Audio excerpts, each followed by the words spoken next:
Polls show that voters will simply pick the candidate they detest the least in a Biden-Trump contest. According to a poll released on Monday, voters in 2024 will have a terrible option between Presidents Joe Biden and Donald Trump. The majority of Americans, 77%, think that Biden, who is 80 years old, would be unable to serve as president if re-elected. According to the Associated Press NORC study, 69% of Democrats fall into this category. Trump, who is 3 years younger than Biden, is viewed as being too old by only 51% of voters.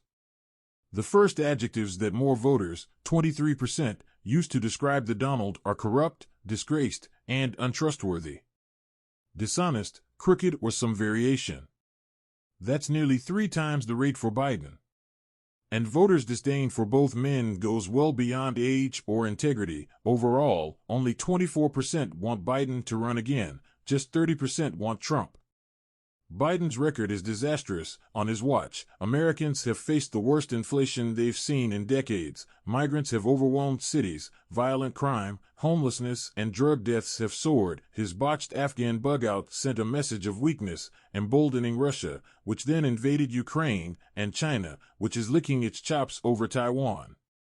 Mountains of evidence suggest Biden and his family are up to their eyeballs in corruption, with his Justice Department covering for them. Meanwhile, Trump faces 4 separate criminal indictments, covering a whopping 91 counts. Many see him as the single most divisive leader the nation has ever had.